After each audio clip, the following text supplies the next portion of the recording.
Normally अंग्रेजी नहीं बोल पाने का एक बहुत ही इम्पॉर्टेंट प्रॉब्लम होता है ट्रांसलेशन नहीं कर पाना। ट्रांसलेशन आप कैसे कर सकते हैं? कुछ बेसिक वर्ड्स, कुछ बेसिक कॉन्सेप्ट्स को अगर आप ध्यान में रखें तो आसानी से आप ट्रांसलेशन कर सकते हैं। तो आज की क्लास में बस यही ट्रांसलेशन का जो तरीका है, जो कि एक तरीके से नया है, मैं आपके लिए लेकर के आई हूँ। क्लास को शुरू करते हैं। आप देख रहे हैं समृद्धि इंग्लिश अकेडमी, मैं हूँ प्रीति मैम।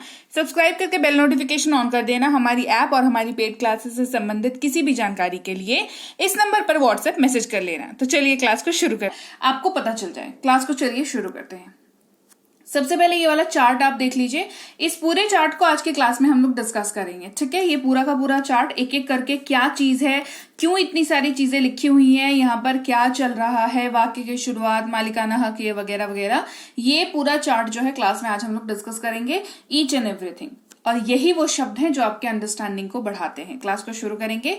आज की क्लास पॉजिटिव प्रोनाउन के ऊपर ज्यादा फोकस करेगी। ऐसे पढ़ाऊंगी मैं आपको इसके अलावा भी चीजें, लेकिन ध्यान केंद्रित जो है आज आपका ये वाला टर्म करेगा, जिसको मैंने पी करके लिखा हुआ है, पॉजिटिव प्रोनाउन, ठीक है।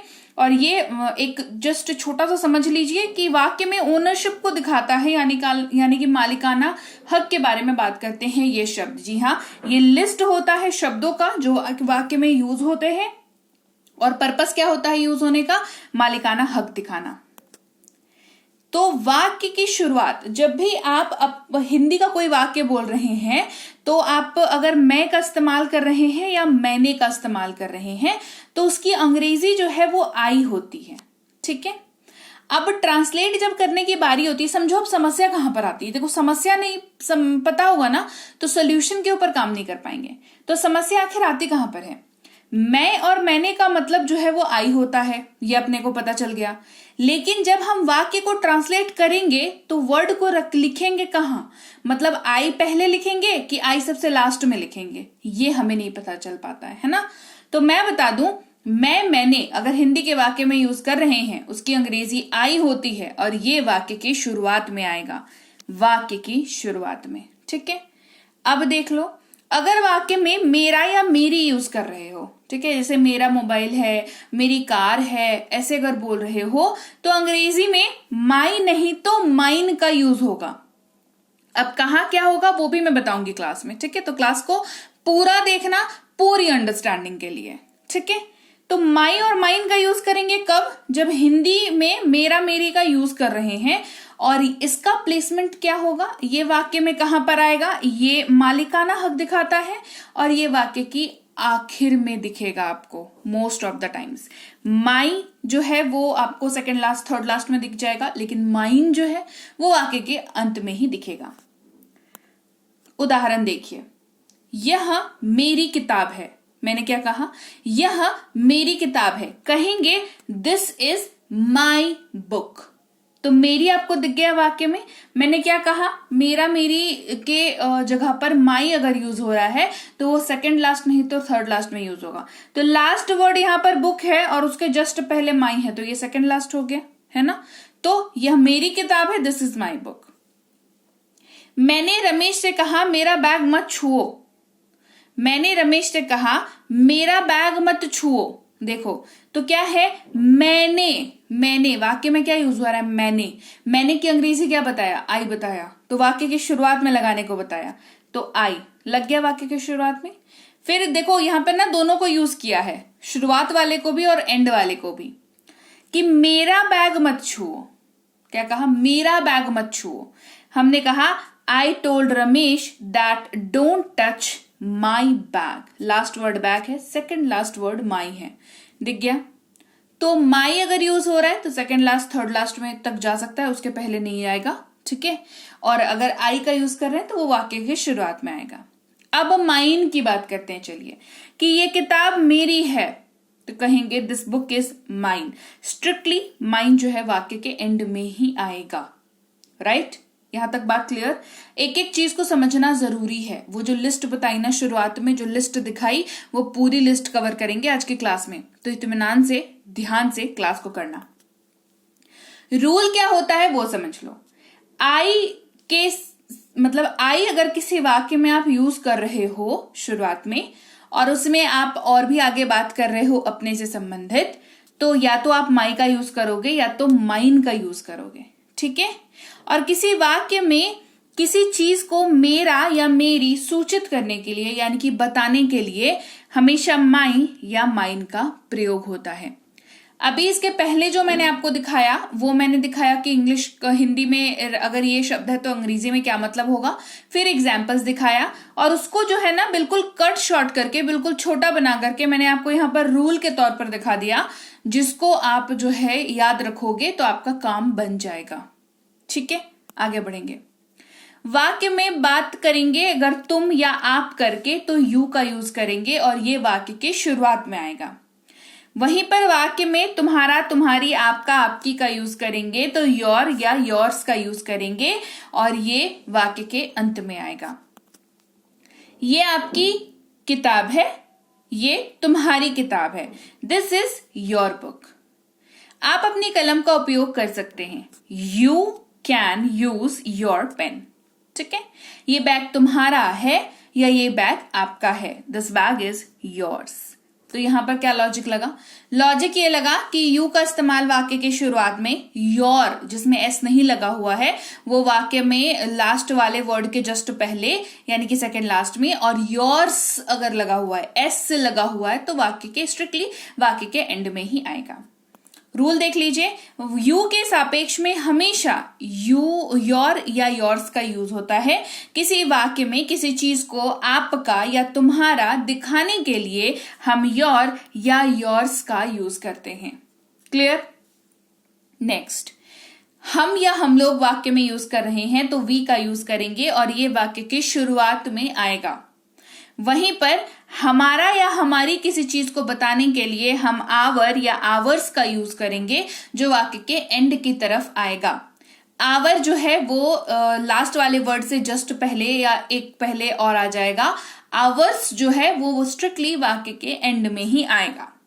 ये हमारी कार है, दिस इज आवर कार, ये कार के जस्ट पहले है ना। ये घर हमारा है, दिस हाउस इज आवर्स, ये स्ट्रिक्टली लास्ट में। हम लोग अपना आईडी कार्ड लेके आए हैं, we have carried our ID card, हम लोग, वी शुरुआत में दिख गया, अपना आईडी कार्ड लेके आए हैं, our ID cards. Clear? Rule देख लीजिए, वी के साथ जो है, वी के सापेक्ष में हमेशा आवर या आवर्स का यूज होगा और किसी वाक्य में किसी चीज को हमारा दिखाने के लिए आवर या आवर्स का यूज किया जाता है। वे या वे लोग अगर वाक्य में यूज कर रहे हैं तो दे का यूज होगा और ये वाक्य की शुरुआत में लिखा जाएगा ट्रांसलेशन के वक्त, ठीक है।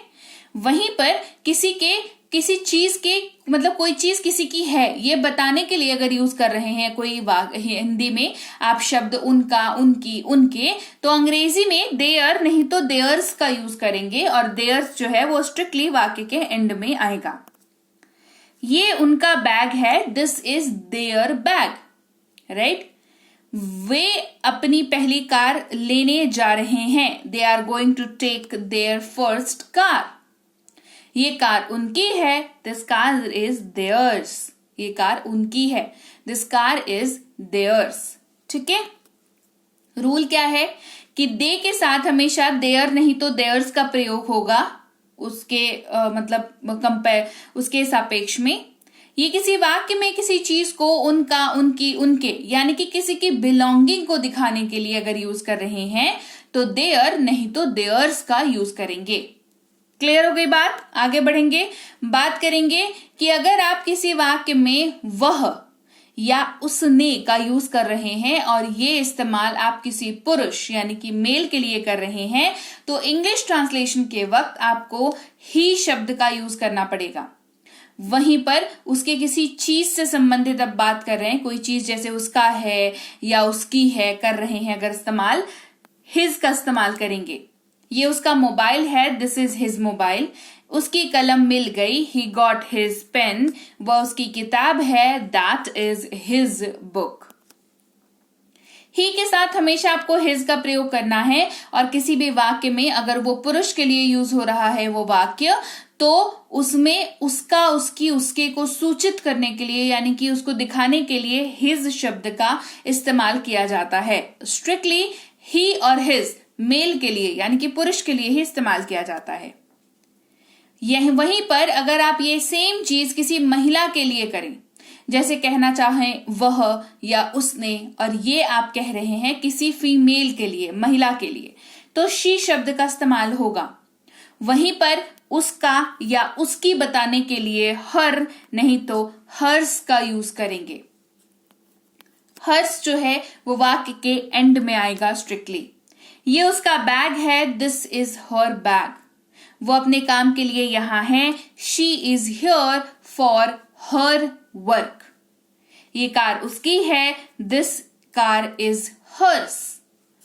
रूल समझ लीजिए, शी के सापेक्ष में हमेशा हर या हर्स का प्रयोग होता है। किसी वाक्य में किसी चीज को अगर महिला के लिए आप उस वाक्य का इस्तेमाल कर रहे हैं तो उसका, उसकी, उसके दिखाने के लिए, यूज करने के लिए, सूचित करने के लिए आप हर नहीं तो हर्स का उपयोग करते हैं। यह अगर वाक्य में यूज कर रहे हैं तो अंग्रेजी में इट का इस्तेमाल होगा और यह वाक्य की शुरुआत में यूज होगा। वहीं पर इसका, इसकी, इसके अगर आप इस्तेमाल कर रहे हैं तो आप इट्स का इस्तेमाल करेंगे और ये बिना अपॉस्ट्रॉफी के होगा। अपॉस्ट्रॉफी अगर होती तो आई और टी के बाद एक ऊपर में कॉमा लगता, फिर एस लगता, बट यहाँ पे वैसा नहीं है। ये बिना अपॉस्ट्रॉफी का है तो ये इसका, इसकी, इसके को दिखाएगा। इसका रंग लाल है, इट्स कलर इज रेड। इसका रंग लाल है, its colour is red. It के सापेक्ष में हमेशा इट्स का प्रयोग होता है और किसी वाक्य में आप न्यूटर जेंडर या किसी चीज के बारे में बात करने के लिए इसका, इसकी, इसके को इस्तेमाल करने के लिए इट्स का यूज करते हैं। अगर आप बात किसी का नाम लेकर के कर रहे हैं और वो नाम जो है किसी मेल, किसी लड़के, किसी पुरुष का है, जैसे कि हमने यहां पर उदाहरण लिया है राहुल का, ठीक है, राहुल के बारे में बात कर रहे हैं तो राहुल का नाम लेकर के बात कर रहे हैं तो ये वाक्य की शुरुआत में यूज होगा। और वहीं पर उसके किसी चीज के बारे में बता रहे हैं कि ये उसका है या उसकी है तो हिज का इस्तेमाल होगा, क्योंकि राहुल के बारे में हमें ये पता है कि हम मेल के बारे में बात कर रहे हैं, पुरुष के बारे में बात कर रहे हैं, राइट। ये उसकी कमीज है, this is his shirt. Rahul उसके स्कूल का कप्तान है, Rahul is the captain of his school. ये उसका घर है, दिस इज हिज हाउस। लड़का या पुरुष के सापेक्ष में हमेशा हिज का प्रयोग किया जाता है। लड़का या पुरुष यानी उसका नाम लेकर के जब आप बात करते हैं। किसी वाक्य में किसी चीज को उसका, उसकी, उसके दिखाने के लिए, और वो वाक्य अगर लड़के के लिए यूज हो रहा है, पुरुष के लिए यूज हो रहा है तो हम हिज का प्रयोग करेंगे। वहीं पर अगर बात किसी लड़की की हो रही हो, किसी फीमेल की हो रही हो, तो उसका नाम लेकर के बात अगर आप कर रहे हैं तो वो वाक्य की शुरुआत में लिखा जाएगा। वहीं पर उसकी किसी बिलोंगिंग की बात कर रहे हैं तो हर नहीं तो हर्स का यूज करेंगे, क्योंकि हम फीमेल यानी कि लड़की की बात कर रहे हैं। यह उसका फोन है, this is her phone. Rani अपनी कक्षा में नई है, Rani is new in her class. ये ड्रेस उसकी है, दिस ड्रेस इज हर्स। ठीक है, क्योंकि हमें पता है कि यहां पर हम रानी की बात कर रहे हैं और फीमेल की बात कर रहे हैं। ठीक है, रूल समझ लीजिए, लड़की या महिला के नाम के लिए हमेशा आप हर नहीं तो हर्स का यूज करते हैं। उस वाक्य में किसी चीज को उसका, उसकी, उसके सूचित करने के लिए हर नहीं तो हर्स। तो लीजिए भाई, ये थी आज की क्लास, और क्लास आपको कैसी लगी ये आपका बताना मुझे काम है, तो आप मुझे जरूर बताइएगा कि क्लास आपको कैसी लगी। बढ़िया लगी है कमेंट सेक्शन में बताइए, क्लास को लाइक कर दीजिए, शेयर कर लीजिए। आप देख रहे हैं समृद्धि इंग्लिश एकेडमी, सब्सक्राइब करके बेल नोटिफिकेशन को ऑन कर लीजिए। इसके साथ ही अगर आप कोई कोर्स करना चाहते हैं, जैसे बेसिक से प्रो, ये स्पोकन इंग्लिश का कोर्स है, इंग्लिश राइटिंग का कोर्स, ग्रामर का कोर्स, रीडिंग का कोर्स और ये ई बुक्स, ये सब कुछ आपको मिल जाता है हमारी ऐप संरीति इंग्लिश एकेडमी पर। इस ऐप को आप गूगल प्ले स्टोर से डाउनलोड करके इंस्टॉल कर लीजिएगा। यहाँ पर आपको फ्री और पेड दोनों तरह की क्लासेस मिल जाती हैं। साथ ही ऐप से संबंधित और अधिक जानकारी के लिए इस नंबर पर संपर्क कर लीजिएगा। हमारी ई बुक्स जो है इस वेबसाइट पर भी अवेलेबल हैं। ई बुक का मतलब होता है PDF वाली किताबें, तो आपको इनको जो है डाउनलोड करना जरूरी है। इसके अलावा हमारा व्हाट्सएप का ग्रुप, हमारा टेलीग्राम का चैनल जरूर ज्वाइन करके रख लीजिएगा। रोज जो क्लास आएगी आपको सीधे आपके मोबाइल पर मिल जाएगी और आप आसानी से क्लासेस को अटेंड कर पाएंगे। और इसके साथ ही मैं आपसे मिलूंगी आपकी अगली क्लास में, यानी कि कल। Till then, thank you so much for watching. Stay tuned to Sanriti English academy.